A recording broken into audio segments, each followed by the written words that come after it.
definitely want to back out of here as soon as they possibly can. We shouldn't see a quick reaction to this in terms of following them up, but they definitely want to get the point.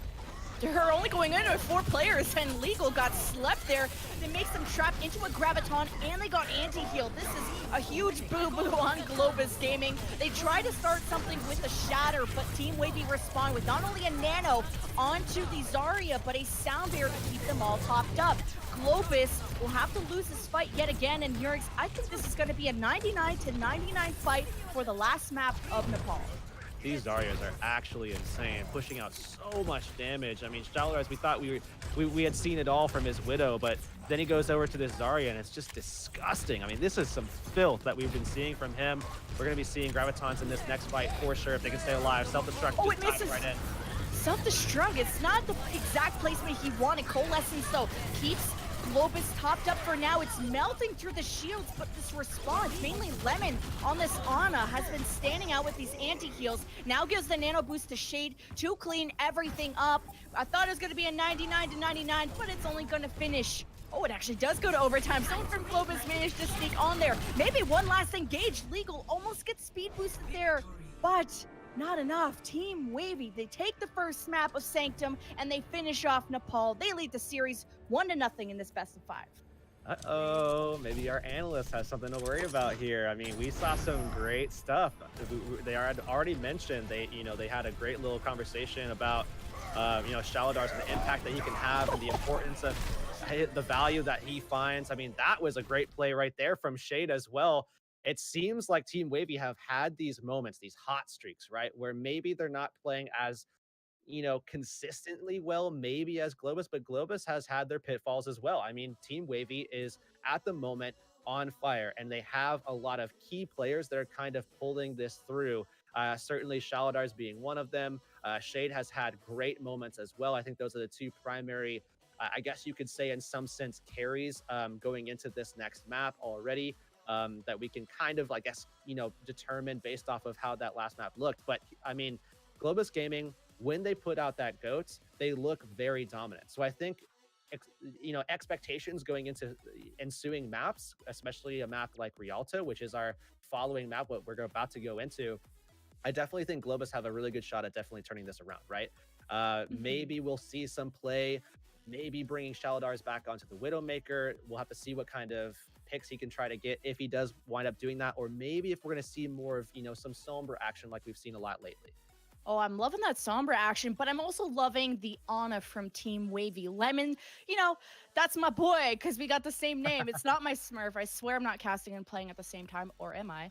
But he's just the difference an Ana makes. Team Wavy using that Ana has denied a lot of resources from Globus, where Globus, I don't believe, has been running any Ana thus far. So I think when you're playing that 303 versus 303 or GOATS versus triple tank, triple support, you need to have that Ana. That's why this support player is so meta currently, to just stop the healing from the triple support that can go in. And that's, I think, hence why Team Wavy were able to make a 0 to 100% comeback, especially on Shrine. I mean, definitely something that you brought up that I really kind of want to take note of, and because it's just super interesting to me, is that Ana note that you made. I mean, bringing in a Moira to a GOATS comp against Ana is going to make things very tough. Your tanks are going to get antied. It's going to be, you are going to be starved for heals in a lot of different situations, especially if the fight draws out and you start losing cooldowns, you start dwindling your energy. Yes, Moira is in a little bit better of a spot with the original GOATS, where we saw the energy get buffed since then, but in any case, it's still something where you can get caught out with. And if you are trying to pump out heals in those phases where you do have some of your players getting antied by a biotic grenade that comes in, it's going to be very difficult to maintain your energy. It's going to be very difficult to maintain that level of healing, and after a while you will lose that out. So seeing them bring out the Moira is very interesting given the strength of Ana, especially with the upgraded nano boost that has come through as well. But already there's the Moira, but also the Sombra. Yeah, a bit some last minute swaps here. They're going back to their tried and true, but with the Sombra this time from Matik, and we've seen how The effective Sanctum this look. was back on Nepal. Yes, exactly. And Team Wavy having that, well, at least double projectile again, where we saw this on Village, and Matik getting caught out there. Not the greatest start to the offense, but they're still going to push cart, trying to build that space anyway. Yeah, they got the dive. I mean, they saw this coming. They know that this is the power of Globus, is this composition. We're going to see Matik swapping, trying to get some picks onto the Cook. If he can land these shots, maybe get a little 2-for-1 onto the Mercy, that's a huge benefit to Globus to start pushing this forward and get this first point. And the Cook doesn't seem too concerned with Matik. Matik is missing. Oh, he's able to land that shot there. Not the finishing blow, though. But you got to nail that Mercy, too, because that Resurrect, I mean, the Cook is going to die in a position where it can be resurrected out of line of sight from the Widowmaker. So Matik has to figure out what kind of impact or what kind of value he can do as Ellie goes down here for Team Wavy. So this could be the start to Globus, but unfortunately, they don't really have enough members to keep that cart pressure. This is one of those points that, interestingly enough, I mean, the defense actually has a pretty solid spawn on for first point. So this is actually going to be pretty tough to contest, or pretty tough to capture, rather, given the fact that Wavy can continue to contest from respawn. It's very simple for them to come back.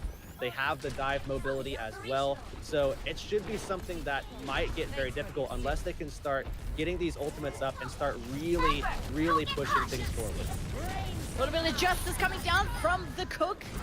Hot in the kitchen, but also hot in the spawn room, I believe. So he'll be out, but resurrected back once more from Ellie as Team Wavy continue to dominate this high ground. And because Globus are running this death ball, they won't be able to really contest that high ground except if they send Moonsai up there.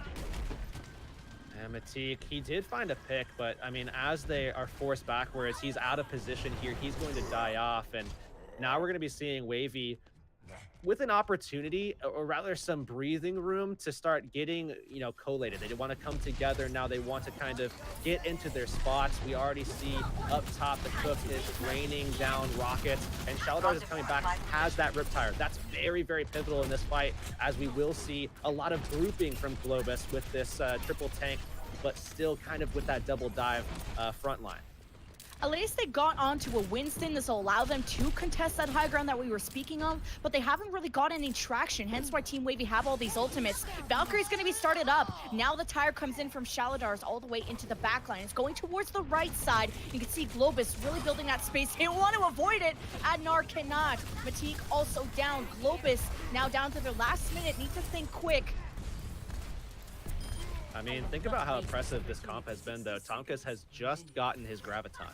So we have seen Lemon holding on to his Transcendence this entire time, because that's the only thing he's trying to get that Transcendence out for, is that Graviton. He has this answer, but think about how far away, the distance that he has to cover with that Transcendence when it does come up. Are they going to be able to find picks quickly with something like a Self-Destruct before anybody has any way of, getting in there, maybe putting down some kind of barrier from Winston? Oh, does that self-destruct get into the bubble? It does, and it blows away Shade. Now can Ellie get into a position of resurrect it? Do you want to risk it? The barrage will keep Ellie protected. Goes for the resurrect onto Shade. Even the self-destruct from Nipa keeps everything is cool. Another thing I want to add is that Matik didn't get Infrasight till about the last minute of the game. Yes, he did switch off the Sombra, but this is sort of how low of an impact the Widow had this entire game. Ooh, low of an impact that everybody's really had. I mean, this kind of double explosive setup initially has just been so impressive. Nobody's been able to get into line of sight, and they haven't been able to get their tanks in at all. Well, now Sound Air from Globus. This is their last chance of Transcendence now to keep this front line topped up for Team Wavy. Now they even have a Primal. You can see Shade is commanding this. Ooh, he has to use the Primal right now. Goes towards the back line. Completely ignores the Widow, focusing on those supports. Smacking Tia right back into spawn. Now goes after the Widow. This Primal Rage is nuts. Globus are really getting messed up. Even Shaladar's on this Widowmaker. I didn't even notice this guy get a two-piece. And with that, Globus fail to get any sort of traction with this payload on their offense. There usually is a silver lining, right, Jen? When you go into first point and you get into the courtyard and you get right about to where the checkpoint caps out, and maybe there's like a winning scenario, because holding that courtyard is actually pretty easy in comparison to a lot of the other points on a lot of other maps. But here's the problem. They couldn't get out of the choke. They couldn't get into the courtyard to begin with. This is going to be so difficult for them to actually hold out on, and they need to come up with a composition here that is going to work for anything that can be thrown at them. So they need counter dive. They need counter goats. They need literally any, like, just counter everything, because at any point the attacking team has the option to switch things up entirely, and that could completely throw off what they want to do defensively. So you need different options for heroes with verticality. How are you going to get to them if you're running something like a Junkrat, which we do see at the moment? Obviously their answer here is to run a Widow. So now your question is, with running this kind of anti-dive that you're running, is this going to be an issue where if we see the offensive side of Wavy see this, notice it, adapt, play something like an Ana Goats, can they just run your front line over? And if so, what do you have at your disposal? Are you going to be able to get that Transcendence up in time from Tia to be able to combat that kind of strong frontline attack that's going to come out from an Ana Goats if they do wind up pulling that out? Because we haven't really seen a lot of that from Wavy outside of maybe Village with the Mei. But it's going to be very tough for them, because it's just, they have essentially one fight unless they play very aggressively. Yeah, this is a like, you win, you lose, you're out, and this is already 1-0 for Team Wavy. They're about to be 2-0 in this best of 5, it seems. I'm a bit worried about Shade. I mean, you can tell he was way more comfortable on the Reinhardt from the previous maps, and on the Winston, you saw back on Village how him and Nipa really weren't coordinated on their dives. So instead of a dive, it's more of a sploosh, because they never actually got into the backline of Globus, and this is sort of the issue. And now Globus are running this anti-dive, and this is going to be even more difficult to deal with.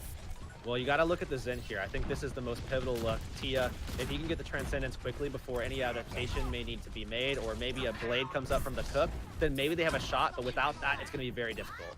And Shaladar is really proving himself to be the superior Widow throughout. But look at this dive here from Shade. He needs the backup from the rest of the team. He at least traded that with Matig, but Nipa needs to be right by his side to matrix some of that damage. Now Nipa going in by himself, it's not going to be enough, especially now with the supports getting go from the right. But thankfully, Shaladars has gotten pick after pick, and this has allowed Team Wavy to push the cart to the finishing line. Yeah, they just did this so intelligently too. The way that they spread out, took isolated fights that they had advantages in as well. We'll see a quick contest to see if they can maybe hold out a little bit. But I mean, this is desperation, right? Yeah, desperation. I mean, you can only do so much. The offense has the closest spawn, and Globus getting rolled over. But Team Wavy will go up 2-0 in our series to see what maybe the third and final map could be for Globus before their playoff chances are dwindled away here. Yeah, so we did see some good looks, despite maybe some poor performance than what we anticipated. Still though, Team Wavy not really forced to make really a sweeping adaptation to the anti-dive. They still were able to pull that off and create isolation and kind of pick Globus apart. Well, I think our halftime has reached its point. We're going to throw it back to our analyst desk with Green Hawk, Green Havoc and the fellows to tell us what they thought about that match. Yeah, it was such an exciting match for one team. One team is feeling pretty good. The other one is still asking some questions of how they want to play this game. And we talked about how much these teams were scrimming, and Thibble, you made a great point about, well, it depends on how they're approaching their scrims and how they're approaching their VOD reviews. And I think we're starting to see a little bit on how that is done. What are some of the biggest holes that you're seeing when it comes to this game so far? I think the big holes really have been in the tank line. As much as I hate to say it, we talked about, the tanks having good synergy with the backline for Globus and everything, but in reality, they've looked just a bit scattered. Meanwhile, Team Wavy, who, like I said, have been scrimming extensively week to week, it's showing. They're well coordinated. They have set comps and set plays. They were playing comps from last meta, like it's still stage 4 of the Overwatch League, but they were overcoming compositions that were designed to counter those metas. So it speaks a lot to their coordination and their focus to be able to pull out things from months ago and take out the things that were designed to destroy them in the first place. So Wavy have really surprised me, but in a good way. Absolutely, especially with that opening map, just like you were talking about, pulling out an Orisa Hog double sniper. It just definitely isn't what you expect to see, but they had such patience moving around the map that they ultimately were able to claim that round pretty easily. However, let's talk about Globus. So, Paulsable, if you're Globus, what do you want to see differently going into this next? So Thibault touched on it a little bit, and what he talked about how they're just not they're pulling out compositions designed to counter the compositions Wavy are running, but they're not actually countering them.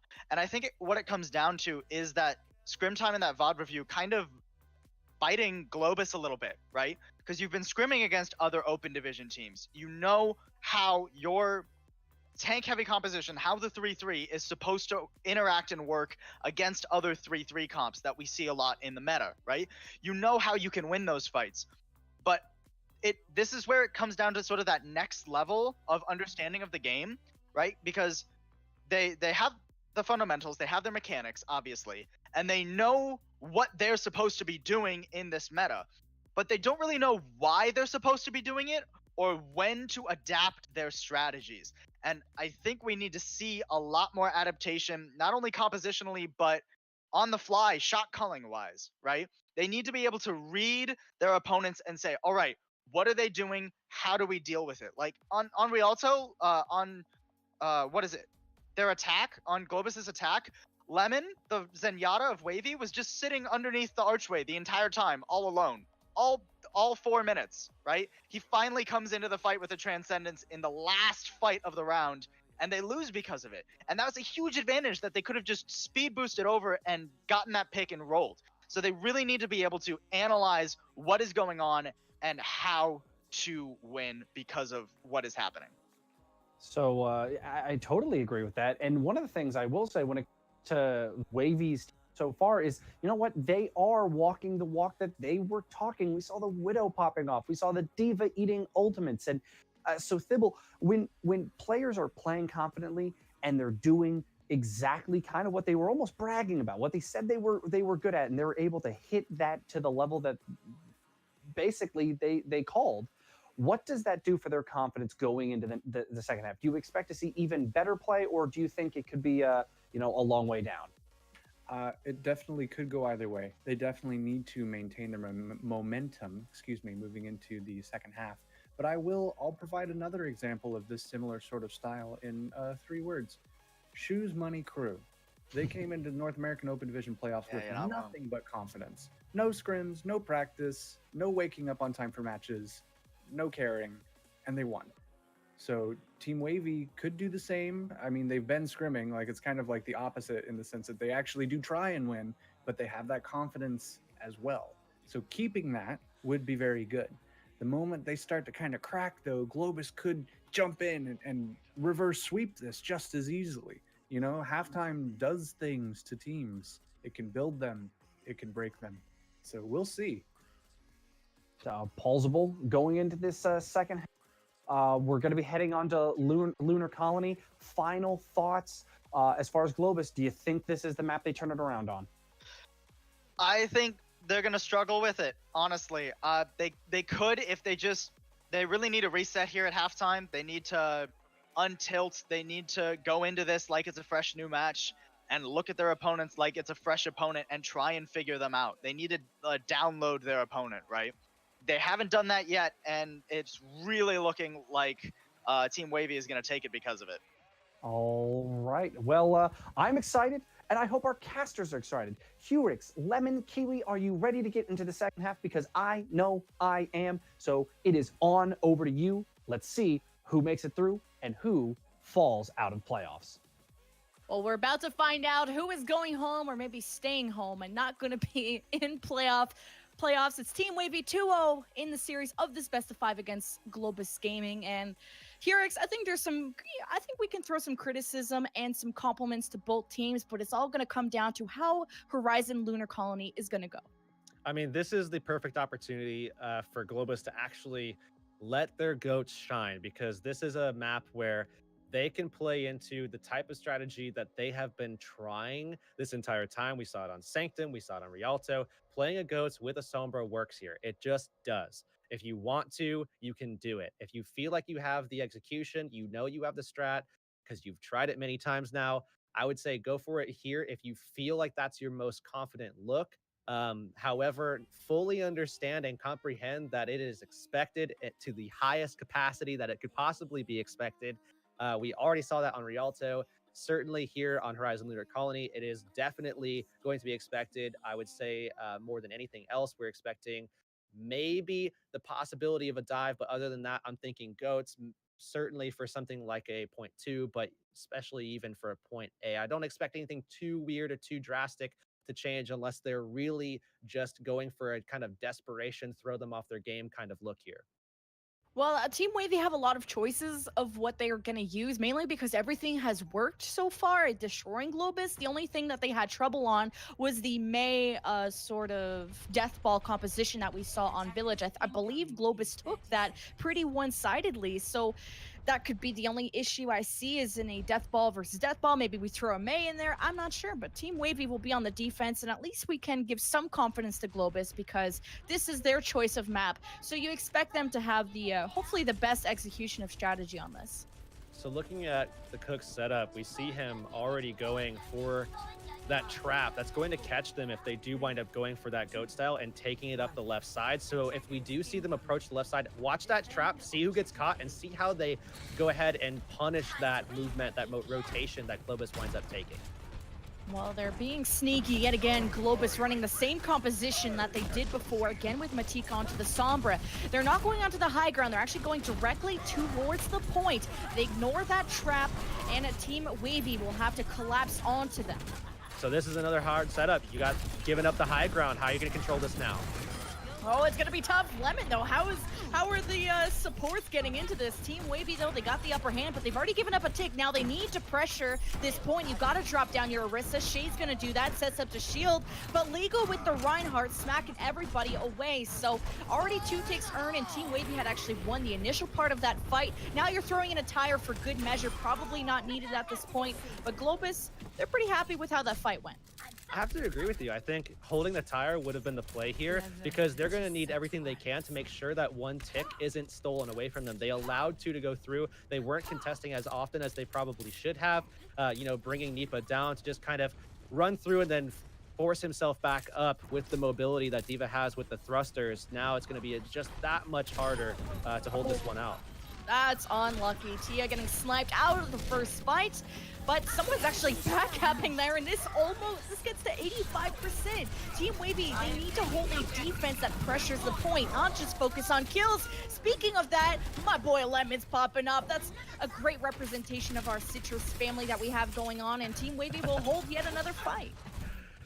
Citrus squared and just the regular Citrus right there. But either way, I mean, just another step closer to having Transcendence, which is a great option for them to be able to sustain on the point when you have force control by the GOAT style. So, they have the Graviton coming up, but again, that Transcendence could be a factor. We could easily see the Riptire coming back up, and that could wipe them as they want to stay kind of very closely together, and they're just getting battered as they try to approach this high ground. A lot of just damage coming into Legal's shield that is almost already broken as they go up the stairs, taking a different route this time, mainly working onto Tomcast's Graviton, but an early Riptire from the Cook is going to be coming through actually behind there where Moonsai is AFK. He's going to be waiting for the tire though. The supports have to be very careful on where this tire is going to be coming from. Great awareness though from Globus. They avoid the damage from the tire as they move in. They start the EMP. They start the Coalescence. They have the Graviton. It traps the supports. Lemon is out. Just not want to use the Transcendence, interestingly. And Team Wavy, this will be the end of their defense as they focus on point B. That was actually a great setup by Matik. He actually got the EMP off and disallowed Lemon from being able to use the Transcendence entirely. So he was stuck in the Graviton alongside his fellow support, Ella, on the Mercy and couldn't do anything. Well, good catch, Hugo. You caught that Lemon was hacked, but Globus will be coming in now. Self-destruct. They've already lost their Lucio, and that was a sound barrier they desperately needed for the later stages of the fight. That's It's huge! The Shatter catches Moonsai self-destruct just in time.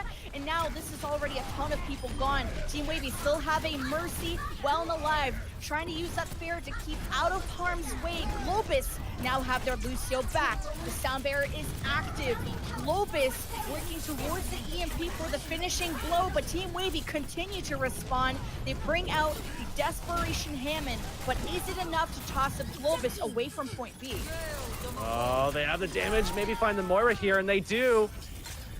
Oh, it continues. I can't believe Team Wavy are turning this around, but Globus are happy with this. They've gotten 1 tick. It's not too much time off the clock, and they'll have a Graviton EMP for the next fight. A big setup here. Shaladar is deciding if he wants to make the swap, I think, and he will indeed. It's to a Hanzo, actually. I mean, we've seen some looks with Junkrat where they like to play double explosives, but at this point in time, they're going to go for something maybe a little bit more consistent for them with the Hanzo. Certainly a lot more pressure on the point to force them off and maybe separate them, create some artificial isolation on the point as well. They solo grabbed Lemon. That's how much you hate that Ana player. Would have loved to get a Mercy. It's a little bit more of a tougher support hero. Puts out maybe equal healing, but now there's no nano boost. And actually, Ellie just ends up resurrecting Lemon. So that Graviton had so little value. And I believe we probably saw an Earth Shatter. So Globus really scuffed that last fight, but they have 3 minutes to go to actually finish Horizon Lunar Colony. And they are making adjustments. They are going over to the Ana here as well. I think that's a big pickup for them. I think that's smart of them to get off of the Moira. It just simply isn't working. I mean, we've seen Symbiotics come in, but we've also seen a lot of pressure come out from the DPS to jump on top of the Moira and put that pressure down so that he can't really have that same impact that he would like to have in that GOAT style composition that they were playing.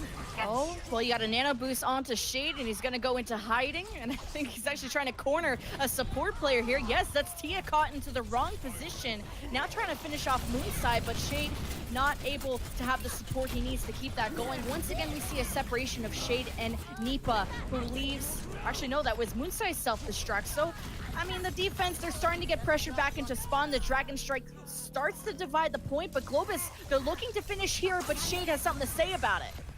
Oh, the Mercy trying to get in there. Doesn't have Valkyrie, so is actually grounded with the EMP comes out.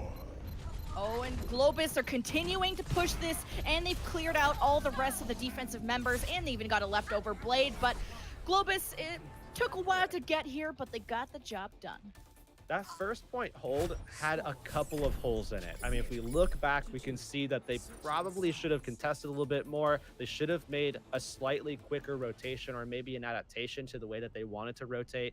No, they did not necessarily have to fall down to the point to contest it, but to just send one person to make sure that they're contesting a little bit, maybe give away 1 tick, but 2 I think was a little bit much given their, overwhelming strength in that fight. They were already getting the picks that they needed. They were winning that one out for sure, and they were still allowing that second tick to go through. I think that was a big mistake, set them back quite a ways. But you look over at the second point, you see some trouble getting into defensive positions. They obviously had a great strat going into the first point, but point B was I would say a little bit more scattered. We saw a little bit of disconnect between Shade and Nipahog, but we also saw that with Legal as well, where he was going into a 1v1 with a Pharah over on space side as well, where we saw him kind of fighting on a Mega where a Pharah could easily just go ahead and just maneuver over to that. That happened as well. They lost their Winston. So on both sides, we're seeing slight disconnects.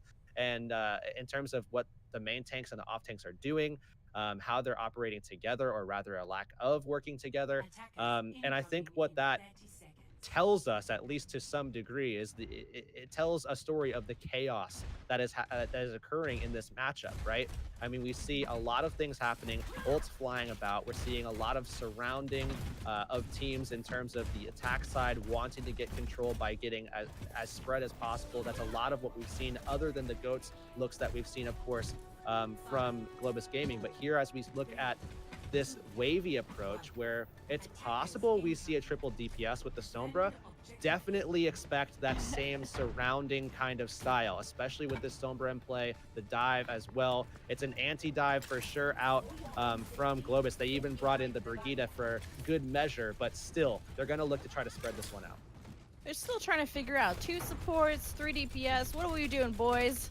Where are we dropping? Okay, we got 2 supports and we got the dive going in. So this is going to be everybody trying to access that high ground. And I do agree with having the 2 supports. It's maybe too much pressure onto Ellie's shoulders to keep up with all that healing. So now Team Wavy looking for the right sort of time to start pushing. And they're going to start that back cap actually with a Tracer, take the attention away from the defense, and then pounce on them when they're not looking. So the play when you're looking at an anti-dive is not to just go for the hard dive, but they do get the reset with the resurrect. Maybe this was just planned here, and they have the nice ability now to maybe just go for that second run where they have the opening now. Oh, great dive from Shade. It gets everybody from Globus pretty wounded as they now disengage. Now they're healing up and going at it for one more time while the back cap starts from the Tracer player again. This is really starting to confuse Globus. You see, they don't know where to put their attention, towards the point or towards the dives from Shade. Oh, and now the pressure is on to Matik as he's trying to take a 1v1. He is getting supported on the point, but they are going to get a free tick already with Shaladars stealing one away on the Tracer. Not sure about that Nano Boost on Orisa unless it was to keep him healed up in danger, but Team Wavy, they're happy with walking away with 1 tick, and it seems to be kind of a reoccurring trend in this match of not necessarily dropping your defense onto the point and preventing that objective time from building. And we can see again that Tracer just set up right now, going back to the point. The Diva is doing a much better job connecting on this one, but the Cook! Oh, the sleep! It's huge, Tia! Oh my god, we've seen Tia on the Moira throughout this match, really stepping out onto that honor roll as, well, Tia dies. And Team Wavy will now go in with the rest, looking to capture point A. They're almost at 2 ticks. You can see Shade really pushing back the remaining 3 members. They're all wounded. One last self-destruct could be a hurrah from Globus, but the finish from the Cook comes in, and Team Wavy will get point A, and maybe just slightly slower than Globus as they head to point B. This was actually a really good look from the Cook. I mean, this was really solid from Genji. He was able to get a number of dash resets that really helped give them an edge in that fight, that extra little bit of burst damage that came through from the Genji, and just that much closer to his second blade. Tomkus now with the Riptire. Can he find anything here? Maybe give them some time.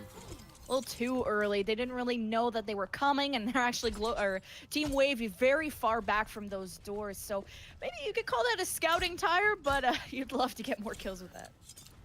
And we can see Lemon coming around the side, perhaps looking for a different angle, the way that they're approaching here, but already diving right in. Oh, they have to be careful now. The tanks out of those cooldowns. Team Wavy pushing in. They get hit with an anti. This forces Shade all the way back. Globus now having that Doomfist. This is going to be a really great counter to dividing Team Wavy. And they're going to be forced probably to use their Transcendence when they wouldn't like to, just to keep Lemon alive. Oh, the dive goes in from Team Wavy, and the Transcendence follows up. They know how important this fight is, and they could snowball this one. The traction is slow, but now you've got the Cook with a Dragon Blade all the way towards the back, but it's Shade just playing leapfrog onto these supports, and this will allow Team Wavy to get a good position onto the point. Losing Ellie, though, that's a lot of healing gone, as they'll rely on Lemon if the fight were to continue. But Globus, they're nowhere to be found, but a responding EMP, is it enough to keep this defense going? It looks like the answer is no. The Cook is slicing everybody up in this kitchen. Yeah, he has gone off right now. A little bit of a letter number action on that last one, but still a great approach to the fight when you know you're down a healer and your other healer is a Zen. So you have basically what you could attribute maybe like a half of a healer outside of Transcendence, because obviously Harmony Orbs aren't going to do a whole lot when you are contesting offensively onto a point B, especially on a map like this, Horizon Lunar Colony. You know, but what they did was they were very aggressive. They were able to be very consistent on their Genji. I think that, again, was the best look that we have seen from the Cook throughout this entire series. His Genji is, I mean, phenomenal from what we've seen so far. He's had some decent stuff that we've seen in the past already, where we've seen Junkrat from him. We've seen Pharah from him as well, where he has been able to, you know, have some moments. But I think in terms of consistency and the way that he's been able to just kind of be a huge threat, not just some kind of threat, but as you would expect from a DPS, but a huge threat to where now they really have to start worrying about this. That is his Genji, the definition right there. I'm definitely looking forward to seeing more of that, especially with Shaladars in more of that Widow role that we're seeing them playing defensively here. They have the benefit of the extra 2 minutes. Now it's about what they do with it. And what are Globus going to do? It looks like Matik is not going to be on his usual Sombra. That's been something they've been relying on quite a bit with the use of the EMPs. Now trying to match that Tracer Genji that Team Wavy brought out on their offense. Hey, that looked pretty good. We're going to try that. Matik not liking his first shot at Tracer now. Yeah, you get the res, so they go ahead and they go again, is what we say now. So they will do just that. But now again, dive setup. You got the Tracer. Certainly going to try to get a distraction going back over to the point if they can, to try to get someone to turn their head. Allow the rest of the team to try to take a 5v5 without the extra little bit, maybe like a diva or something. It gets pulled out because of the Tracer contesting. Yeah, taking the defense attention away is a good start. They already have the back cap going while the fight is going on. Our Team Wavy going to realize and get back to the point. That's already one free tick that Globus got without in an actual losing fight. So Globus very happy with how that went. This is the same way that it started the last time around. They looked very good in this fight, but because of the fact that they were a little bit too timid about approaching, they could lose it.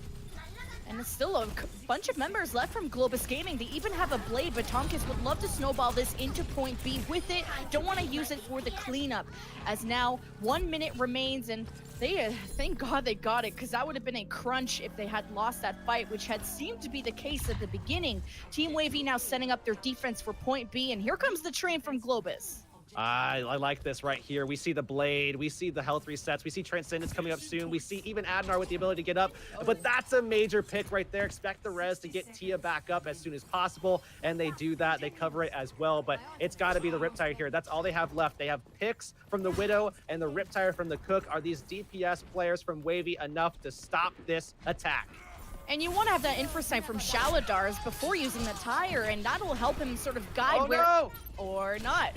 Then it will absolutely do nothing. And Globus now will try and make something happen now with this blade going in, the power boost. Oh, but the sleep actually stalls legal in the spawn, so this might end up in a kill. You got the pulse bomb being thrown out from Matik. You got the Valkyrie from Adnar. Globus now have gotten one tick. Team Wavy, can they respond? Losing Ellie, who had the Valkyrie, is a huge L, and they're gonna need a ton of healing to sustain. Self-destruct goes in now from Team Wavy. Is it enough to keep the space going? Team Wavy are starting to falter, and Globus seconds away in overtime to finish Lunar Colony. I think they can do this here. They just have to deal with the Mercy up top, and that's all that they really have left. Shaladar's coming back in with that Hammond once again. Can he contest? I don't know. He's gonna have to make a huge rumble, start with an earthquake. He's got the adaptive shields, and this can only buy time for the, well, Globus to finish this one off, and he even had a leftover blade. So Globus, fantastic job taking point A within the first fight. They snowball it to point B. They're making this a series, and this is their last map to keep themselves alive in playoffs. And I love the way that Globus stayed composed. And I mean, that's the kind of thing that we expect from a team of this caliber. That's why our analysts picked Globus to start things off, because they're a team that's able to take, you know, being down quite a bit on a fight and be able to not have to use ultimates to be able to turn it, right? That's the big thing about ultimates, is that in some cases they can be used to shift momentum, but if you can actually hold them so that you have the ability to push the momentum that you carry through by creating opportunities without having to use those resources, I mean, that is huge. And that's a huge benefit. That's a huge boon to their team to be able to go through onto point B, have every option available without having to use anything. And then be able to take that point right there, because now they're setting themselves up very nicely on defense here, where yes, if it's a similar attack from Wavy, they should be able to finish, but it's certainly a lot closer than what we would have anticipated, given the fact that they only had 2 minutes to start with. It was a fantastic offense from Globus, and with that amount of time, that can take some teams ages just to get A. And Team Wavy, they clearly have the time bank advantage, but you still have to convert that into a map finish. So what kind of defense Globus are coming out with? It's a Doomfist Sombra, and I'm loving this. What is this attack though, Symmetra? They're just going right to the point. They want to get it very quickly. Set up turrets. They're just setting up on side. I love the Sept teleporter. Now they're pressuring. They set up the turrets everywhere. So this is just free damage going into Globus. Globus don't have their main tank. Their Doomfist is wounded. Their Diva is wounded. Can Globus even keep this defense up? Team Wavy can just teleport in and out of the point. But can their healers also keep Team Wavy's offense sustained? Oh, this Winston's in trouble. He's going to be taken down. And now we have the Cook handling a massive cannon on his right hand. Team Wavy push back on in. This time they have a Reinhardt, and well, the coalescence may be unnecessary, maybe for extra healing, and Tia says hello back to the spawn room. And Team Wavy will get point A within the first minute, and now they have 3 minutes and 30 to get point B. It's so big that they have the Symmetra ult here, because being able to cut off the point, especially from spawn, it completely takes away the healers from the equation, right? So now we'll have to see what they can do. They're going to go ahead and get aggressive once again with this teleport. Shade or Legal just pounced on them and they all disappeared. That must have been the most confusing play for him. Now they get into the back line. They use Symmetra's shield, so they're very comfortable back here. Would have maybe like to use that shield onto the point so they can start building that objective percentage, but the fight will end here and Globus will hold for now. And we should see a different look from them here as well. I would expect something like Goats, maybe some version of that, perhaps, if they want to. But given the fact that they do have Tomkas already on the Pharah, maybe that actually isn't a good look. So I'm going to bite my tongue on that one retroactively. And we will indeed see something different, or at least a little bit different. We will see a dive, and then Shaladars is just pulling out the counter McCree to deal with Tomkas in the sky. Oh, self-destruct, and it's EMP. It's huge. It gets 3. What a setup from Globus. EMP plus self-destruct equals your team is kaboomed. Well, 2 minutes, 20 seconds left here, Jin, and I'm thinking right now that Team Wavy is feeling the pressure. They want to close this out. They don't want to have, you know, some kind of situation where they wind up getting reverse swept. That could be so awful for your team if you know, wind up wanting to go forward and get up into the playoffs and everything like that. To get reverse swept here would be devastating, having to wait to next open division season if you wind up losing this, because obviously they'd be out. Well, Team Wavy, I mean, they have to finish the map to go into extra innings with time would give them an advantage, but it's taking them time to get the traction going. They go towards the left side. They have the sound bearer for once the fight starts getting heated up, but Globus have a Pharah right above that doorway. Tomkas lets it rock, but gets stunned out of that barrage ultimate. Thankfully, he survives to tell the tale. And we will see a complete wipe of Team Wavy in the process, but not without nothing. I mean, they will pull out a couple of kills of their own, and that sets them up for the next fight. We do see Transcendence coming up. We see McCree having his Deadeye as well, but that's realistically all that they really have. I mean, they do not have anything outside of that. It looks like the self-destruct actually did come up.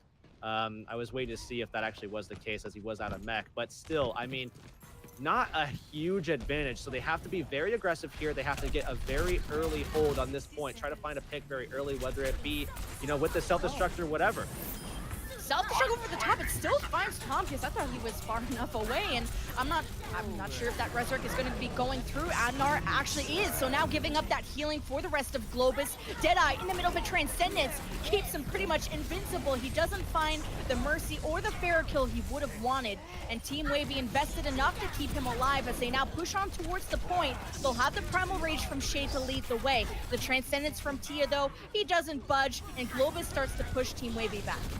Their ability to remain composed here is insane. They are easily able to clean this up, and so many opportunities here for Wavy to be able to win that fight out. They had the sustain, they had Lemon popping out the Transcendence, they had the first pick, Tomkas went down, yes it got res, yes they brought him back up, but it was a great opportunity. Now they have one last shot, and not a good one at that. Well, the rally starts early. Is there someone to touch? Nipa is there. Shade is there. But again, you said not a lot of ultimates. Nipa couldn't even get the self-destruct up in time. Should be able to get back in mech, hopefully. But you can see Globus are focusing them down. They start the EMP. They start the Valkyrie. Tomkas is getting resurrected, and he's going to have the barrage. But they don't even need it because Team Wavy are just 404 error missing from this map. And Hurix, Globus stay alive in this series, and they prevent the 3-0 from Team Wavy. 2-1 now, and I said before this map, this is the turnaround point. This is the best chance. Obviously, it's the only chance that they had at the time, but the best chance certainly in this map pool to get a confident win. However, it was still very close. We saw a couple of tiny little errors happening as well from Wavy that I think set this all up.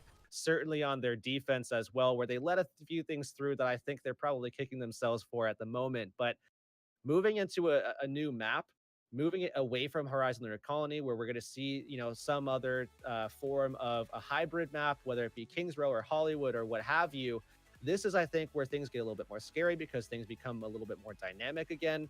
We're getting away from some of that, very static kind of dynamic where we're seeing, either just dive or just goats or whatever. And I think Globus need to be a little bit worried about themselves moving forward if they find themselves to be readable, I guess, in a sense, because that's exactly their problem that they had in the first 2 maps, is that Wavy expected the goats to come through. That was an issue because Globus kept running it. They adapted, they run the dive now.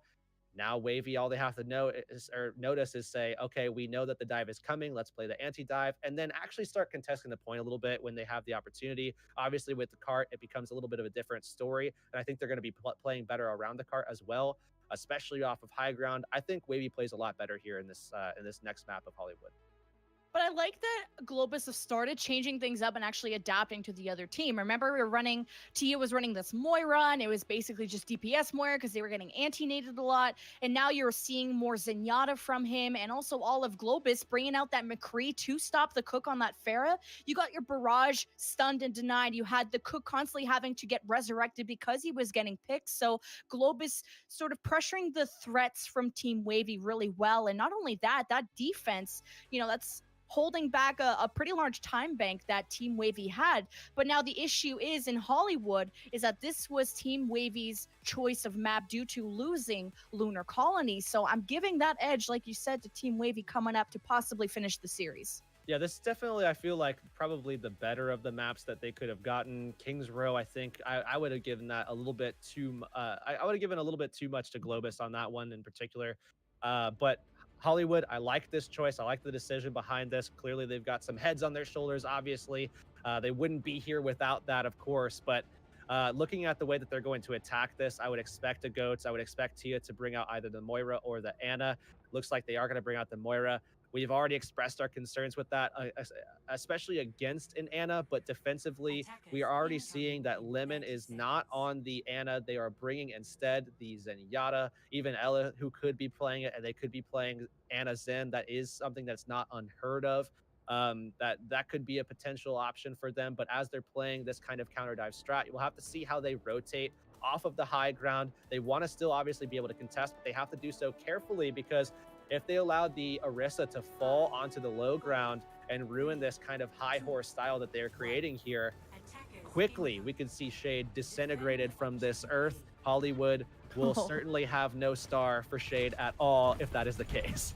Well, my sticker star is going to go to Shaladars, and he's going to be on the McCree. He was the one really giving trouble to the other team, and especially on the Widow. But now onto the McCree, he can sort of stun and prevent the dive if there were to be one. But just like that, they get the DMAG onto Moonsai. So Globus should have maybe put more resources in keeping him into mech, because this will really stall out their push. Well, we saw him getting aggressive with the defense matrix on that one. He maybe put himself into that position. However, now a rotation. Lemon over up on top of Gatorade now as they make a little bit of a shift, and we'll see the approach to the point now. They go towards the point. Legal's shield is regenerated. They get halted up, but you can see some members trying to go up the stairs. Team Wavy have to be careful. Their supports are exposed, and Lemon gets chased out of position, and that's a great kill from Globus, but now they're separated due to that chase. They try to get back towards the point, and Team Wavy are losing members left, right, and center. But this Rip Tire could turn things around if it's huge, but it's just a flat tire.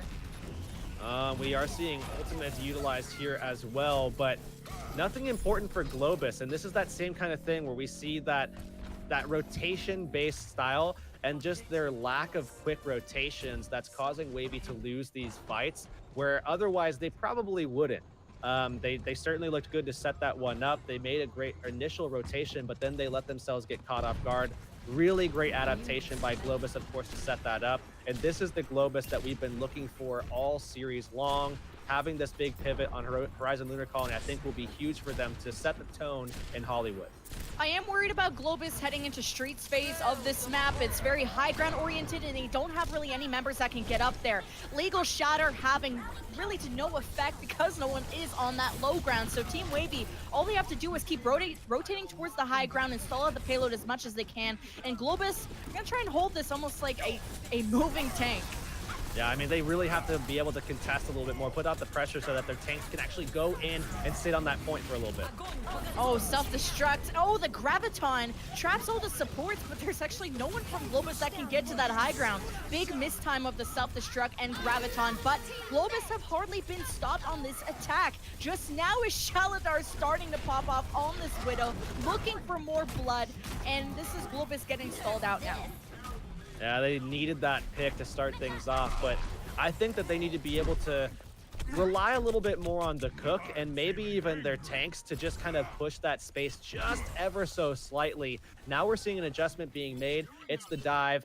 They're setting up Tomka's on the Genji. I think he looked very strong on it as well. Certainly able to contest the performance that we saw out of the Cook early on that I was, hyping up on their attack. But we'll have to see. I mean, Tomka's try to set up against Shaladars. That could be what they need to put the pressure out for Matik to find those sight lines and win out the duels. Well, maybe not this time, though.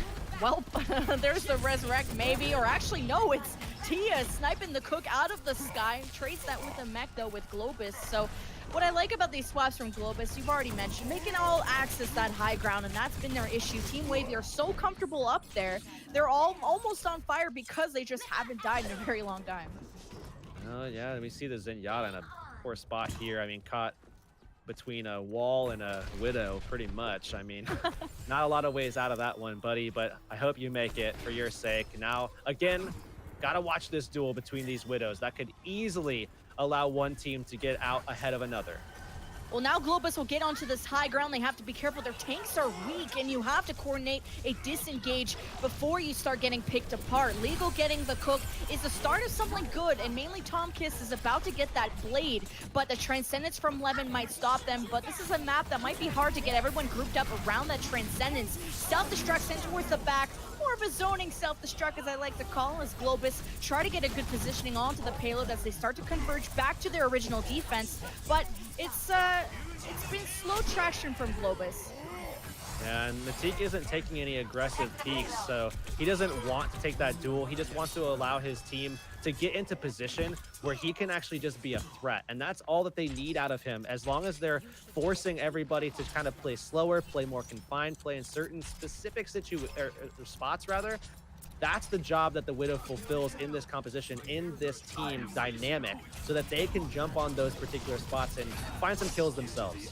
Well, one last contest here from Team Wavy. They start that Transcendence and they get the D-Meg onto Moonside. They don't have to worry about that blade from Tomkiss because that was in the last fight, but they're starting to push Globus back. That's the Cook really standing out on that Genji. Now the Transcendence from Globus starts to push themselves forward. They top their tanks up, but now even more space is built now from the self-destruct of the defense that only catches Tomkiss, but the offense have lost their main healer. So down to a minute 15, Globus will have to reset, and that's a lot of space they have to make up for. We will see the Inversight coming up pretty soon for Matik, though, and that's going to be, obviously of paramount benefit, I think, going into this next fight, where, having that intel on not only where the other Widow is for being, that possibility of being able to win out the duel finally there, allow them to get that set up, but also maybe any kind of other rotations we see from the supports for them to kind of capture someone. Tia, some nice shots there. Self-destruct to dislodge this high ground. And Nipa doesn't really react to it. He's going to get D-Mech, and Globus now with 2 picks should be able to get onto the car into a good position. And that Primal Rage from Legal, stalling out the supports is even better. But this was done in the last 30 seconds, but at least Globus get the job done. The Cook with the blade. Coming off a respawn, as long as they can get set up, they need to make sure that they regroup here. Making sure that they stay tight, because they obviously don't want to go blade for blade at this current juncture. They want to make sure that they have Transcendence ready to go to back that up. When that does come up, Lemon is getting very close to that. So I would say they hold this, try to back the blade up with the Transcendence. And he goes right towards the back, but the Valkyries use immediately. So at least the Mercy gets away from the blade, but Tomkiss gets the unhappy part of that edge. But Globus, they get their position back onto the payload, and you can see the Widows are kind of going at each other into the back. Shaladar's always sort of winning those Widow duels, which has been pretty pivotal for the defense to keep this stalled out. As Globus, I don't think they have enough members that they want to push with, so they're going to wait this one out.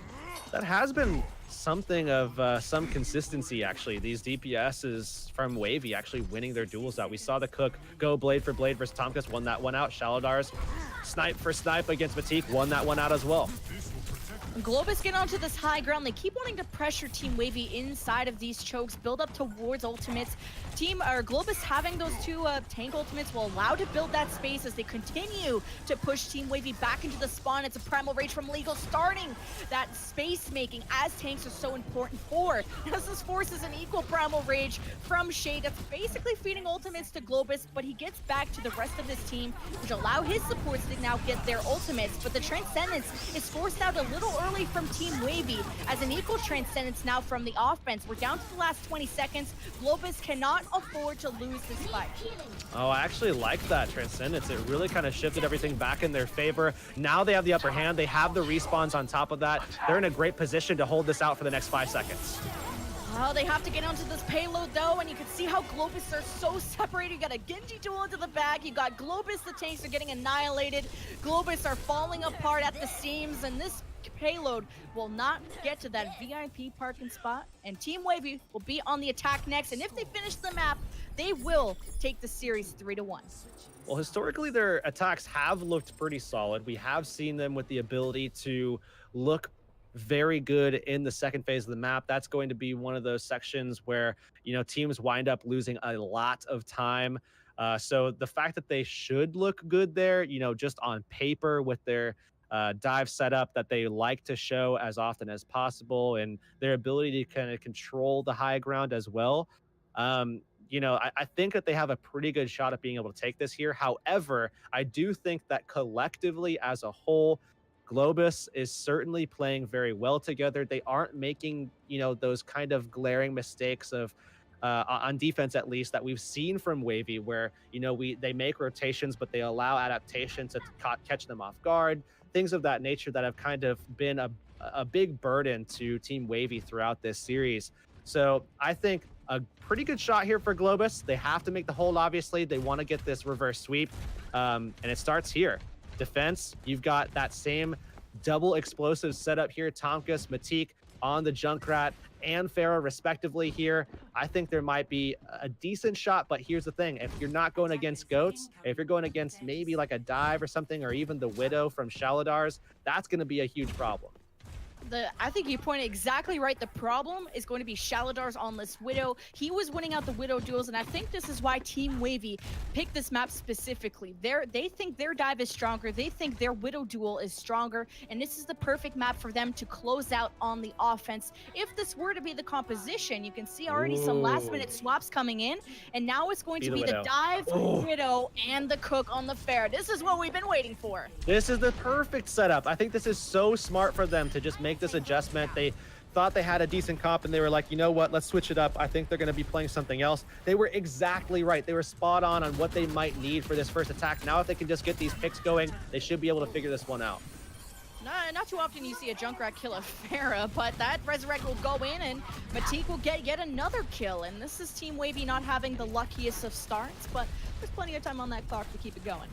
Yeah, I mean, definitely an unfortunate start, and it shouldn't end like this. I think the play here is to keep this same composition, but start working out the execution, because obviously there's some kinks there in the communication on where to set up and how to get in there effectively and when to actually pull the trigger.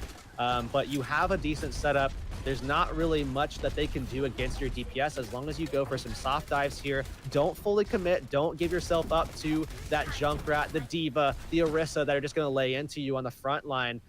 We are going to see a pause here. Not exactly sure as to the reason why. Probably a technical pause, if anything. But this will give a decent moment, I think, for them to kind of get their thoughts together. How do they want to approach this point?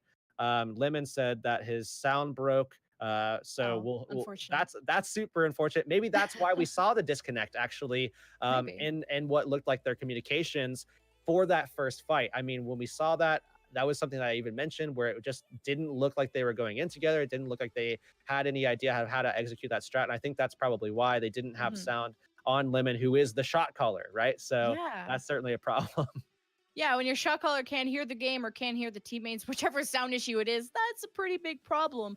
The other thing I'm pretty excited about for this upcoming attack is that Globus are playing behind the shield. That's, that's a forehead comment, but I meant that the Pharah is also playing behind the Right. shield, almost like a stationary bazooka where you don't have to worry about the Widow if you're behind a shield. So this might not be too much of a problem for Matik as long as he stays out of line of sight or behind a shield. With the soft dive, things will open up though, and once they knock them down, can they find the kills? Oh, and already one started off for Matik. He's been the one that's been finding these picks, but Ellie gets that resurrect, so no harm, no foul. But now the defense has lost the mech of their diva, so Team Wavy keep trying to dive into this house, really pressuring. Legal has no shield. He misses the shield, so, or maybe that was intended. We'll have to think about that. But they don't have a shield. They'll have to wait for that cooldown before they re-engage. Well, they go ahead and reapproach as they got a couple of guys coming back from respawn, but it's not going to be quick enough as Lego does go down. Already you see the rotations happening from Team Wavy as they're looking to surround them once again, try to see if they can get some picks onto the supports if possible, and there's one. So they just use Legal as like actual fish bait. They just like, okay, here's my Orisa, take all the ultimates, but you're gonna eat this fat riptide right after. So I kind of like this interesting strategy of still pushing the point, although it's captured. So this has a drawback of not having a ton of value for the kills, but you're building ultimates. So as long as they disengage, which, Tomcast getting picked off there, but Globus need to disengage now before they kind of get punished too much. The other secondary thing that Globus was going for there is allowing themselves time to actually get their respawns up and start setting up so they can start to defend against that high ground control. Because if you give it up too early, they're never going to be able to take it back, and that payload's going to walk right through this second stage of Hollywood.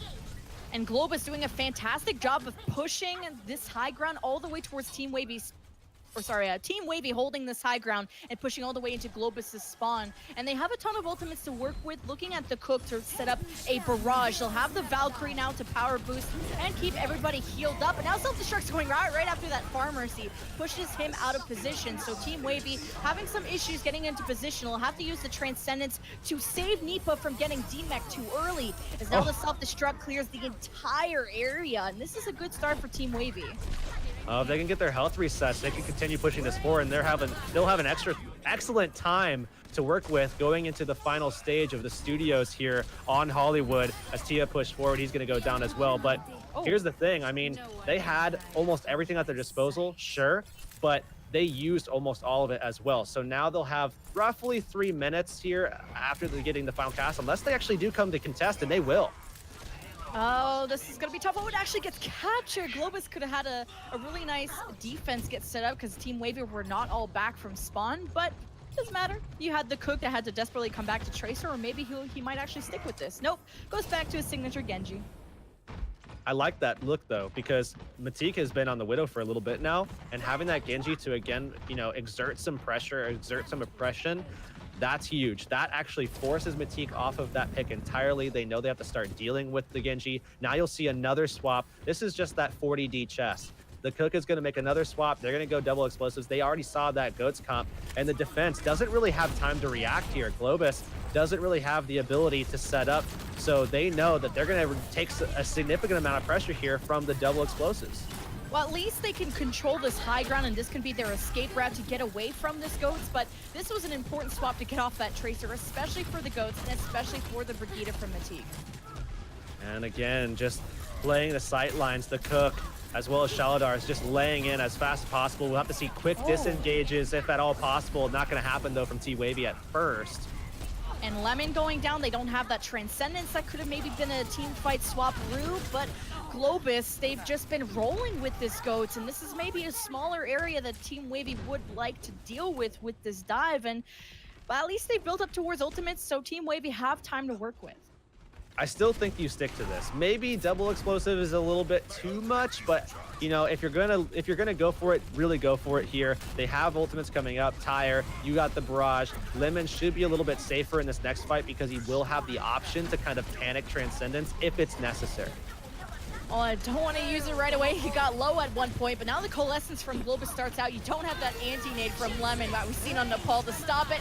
Now you got the barrage from Oh, well, the cook, and before I can say his name, he's already back to the spawn room, and not really much of a chance to resurrect that, or actually Ellie ends up going for it, but right in the middle of a self-destruct, able to get not only the resurrect off, but get himself away from that huge bomb. So Globus start to disengage because they're really working towards this Tom Pass's Graviton and trap Team Wavy in a small area with it. This is an excellent opportunity for them to start building some momentum if they can. We see some attempts to shift it. There's the Graviton. This is their last opportunity. They need the kills here or they will lose the point. Oh, they need to roll into this offense, but the Valkyrie is so strong from Ellie, and you had Lemon's Transcendence at the start. Great bomb from not only Shaladars, but you got Nipa as well. They've cleared Globus's defense, and they're nowhere to be found, and that is it. Ladies and gentlemen, Team Wavy take the series 3-1, and this puts them in a fantastic position to go to European Open Division playoffs. Yeah, definitely sitting atop the pile. I mean, certainly giving themselves a good shot. Obviously, you have to wait for the dust to clear a little bit in terms of this week 11 or round 11 rather.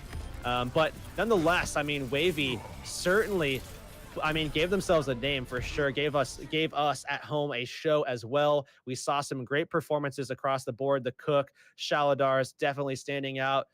I definitely think that this is a team to keep our eye on for sure. Wavy against Globus Gaming, I definitely think felt like an underdog, but they showed confidence right out of the gate. They showed that they know what to expect from Globus, and I think that's what gave them the edge.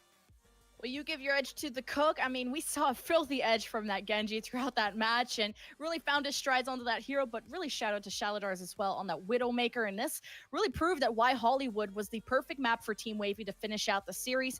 But to finish out this match, we're going to send it over to our analyst desk with Green Havoc and the fellas to tell us what they thought. It was a show, and Team Wavy came back and proved that they deserve to at least be put into the consideration and see where all the other teams end up and potentially are going to be making it to the next round. But we still have to wait for the rest of the games to finish before we will know for sure. But as far as this game goes, they looked confidently in charge, only faltering on Horizon Lunar Colony, and not even by a huge margin. That was still a pretty well contested map. So, Paulsable, I gotta ask, when we were looking at these two teams, it never really seemed that even of a fight, and especially not on Hollywood. What were your thoughts on Hollywood in general? I think it just comes down to that macro level of play and the idea of adaptability that we talked about earlier, right? So, and at Globus Gaming, we're kind of struggling with this the whole match about playing around their opponent, trying to get their opponent to play their game. They were often playing Team Wavy's game instead, right? And it wasn't a good look for them. When Globus make those reads and they make those adjustments and they fight the fight they want to, it looks so much better, right? They take fights decisively, right? Like when we saw on Horizon, that EMP bomb combo was absolutely perfect and it was textbook. We saw on Hollywood when they got caught on that awkward rotation because Diva got caught out, Team Wavy makes a very smart rotation onto a different high ground to not to fall victim to that wraparound.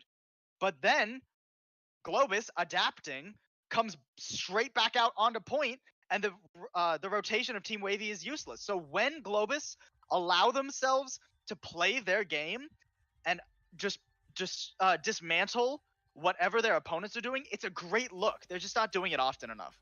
So, in which case, I'm going to basically take this right over to you, Thibble. Do you think that part of what we saw from Globus Gaming being a little lackluster comes from the fact that they kind of got punched in the mouth on map 1 and they just didn't quite recover? They didn't trust themselves to try to win on their terms?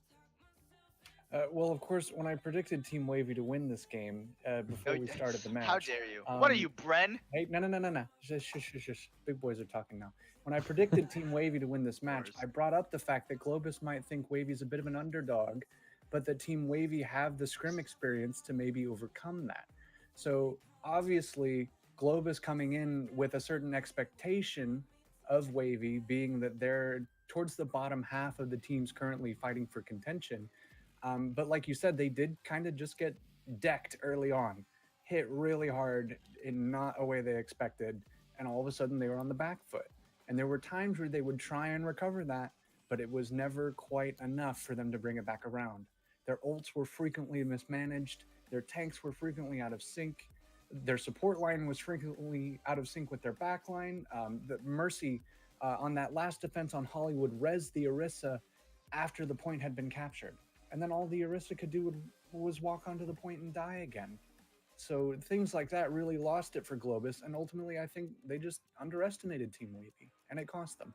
So it definitely did cost them, as they are now out of contention, as we said earlier. Now, though, it's not like they end with a horrible season record. So, there are still bragging rights. These are still good players, so they definitely will be able to move forward and learn from this and just prepare for Overwatch going forward. And I mean, picking new tournaments to play in next open division, things like that, I definitely look forward to seeing them. However, for Team Wavy, there's still, like I said, a hope and a chance. And when we're looking at some of these players, I mean, especially their Widowmaker player was just always hitting shots. And versus these GOATS comps, it's not always easy. And even when they swapped off of the GOATS comps, I mean, Shaladar's was just still clicking heads. Plausible, when you're up against a Widowmaker who is just dominating the entire map and the server, basically, what are some of the counters that they should have maybe looked to do? Well, I think what they probably should have done is swapped off their own Widow a bit sooner, right? Matik was getting a bit outclassed. Shaladar's was just absolutely insane on that hero. And way late onto Globus's attack on third of Hollywood, Matik goes, all right, so this isn't working. I'm going to swap to Tracer. Because, I've seen that done, right? That's how you counter a Widow.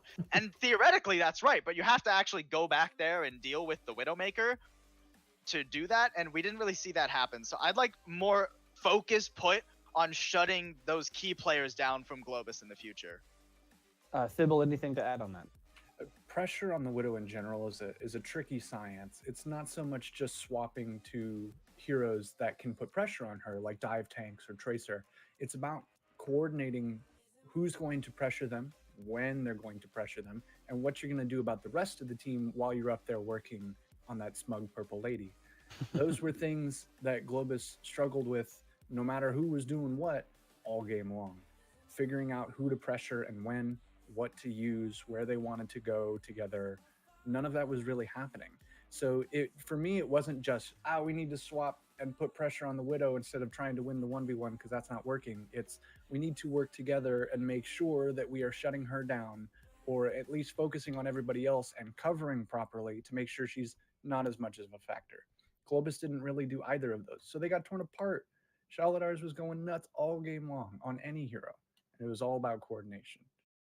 Very true. And one of the other things that we were talking about when watching this game was the ult economy. It never really seemed like Globus had a great ult economy. The best they had was on their defense for Lunar Colony, where we saw them have 5 ults and kind of rotate that into, they never really dropped below 3 until it was time to, okay, guys, let's win this round.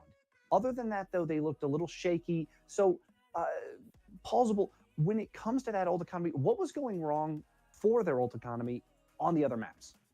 I think they were just trying to be a bit too opportunistic with it, right? We saw on Horizon the map they won, by the way, the one they beat Team Wavy on. They had such coordination with what they wanted to do, right? They go into a fight and they say, okay, we're going to use this ult and we're going to use this ult, and that's going to be it, and we're going to win the fight that way. And they would win the fight that way, right? And they would set themselves up in positions knowing when and where they wanted to use these ultimates. The D.Va waits for the EMP on the high ground to come out while the Sombra flanks around, gets the EMP, and then the D.Va bomb is perfectly placed, right? So stuff like that is where they need to get that next level of thinking. Again, they need to set themselves up for what they want to commit. They don't need to just chuck ults in, sometimes literally with the self-destructs, and just hope they land, hope they get kills, right? Because it'll work sometimes. If you keep ramming your head against a wall, eventually the wall will break, I guess. Hope. If it's soft enough. But the problem is, if the wall's not soft enough, you're gonna break your head first and you're gonna lose. Thibble, anything to add as far as the ultimate battle for these two teams? I think kind of going back to the first game of the day, teams knowing that you can lose a fight and come back with 4 ults and just win the next one, right? Globus really struggled with that concept. They said, if we're losing this fight and we have ults, we better use the ults to try and win the fight again. That doesn't work.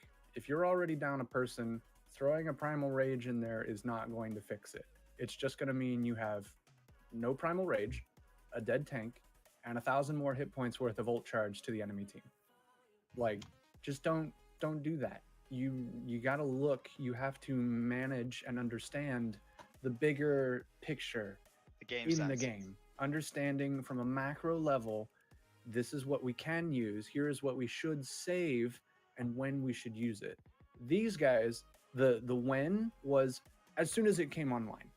The little bubble in the bottom center of the screen lights up, press that Q and go, which is great sometimes. Sometimes it's awesome to hit all the Qs and win the fights and get play of the game and like a card and people vote for you and you get like 50 extra XP or something towards the loot box.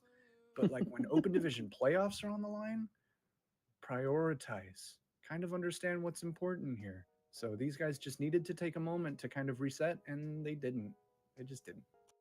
All right, so let's get to the most fun question of every post show, which is the MVP discussion. So, Thibble, when it comes to the MVP, who gets your nod? Who was the player that impressed you most? I don't think it can be anybody but Shaladars. There were a lot of great parts to Team Wavy, and all of them coming together is what made them so good. But like I said at the beginning, of course, when I predicted Team Wavy to win this, maintaining my perfect prediction record, You're the worst. Shaladars, there's just something about a good Widowmaker. Even in this meta, which is, it's weird that that worked. And like I said, they were running like last season's comps and everything. So I don't know, but it worked for them. Having him just sit on the side and click heads worked. Didn't matter where they were or what they were doing. Like the first kills on Nepal, where Shaladar's just hanging out on the other side of the pit, killing Lucios and stuff. He knew who to focus. He had the mechanical skill to make it happen, and he executed alongside his team. Shaladars gets the MVP for me all the way. Paulsable, what about you? Who was the player that impressed you most? Yeah, I think Thibble pretty much covered it. Shaladars all the way. I am going to give a quick honorable mention to Nipahog. I feel like one of the places where Team Wavy outclassed Globus was that Diva play. He was, I feel like he was a lot better with space control, high ground control, and ultimate management, especially. He didn't just throw ultimates in praying he would get a lucky pick on the self-destruct, right? At the very least, he was using it to force the enemy team into an uncomfortable position, right? Forcing them away from the point, back into lines, into weird corridors they didn't want to be in. So I think he was actually really good on that Diva. You guys both picked very good picks. Ultimately, I have to agree with Shaladars. However, I will say I have to give an honorable mention to Ella because it is not easy to get that much value out of Mercy play in this meta.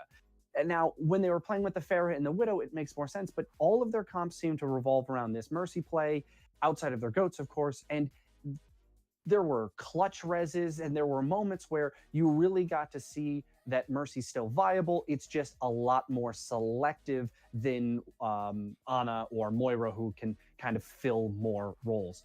But before we get out of here, are there any final thoughts you guys want to add on this game? I hope to see Team Wavy in playoffs. They looked good despite playing last meta, and I hope the map win percentage that they had throughout the earlier season, or the opponent's match win percentage rather, doesn't screw them over. I totally agree.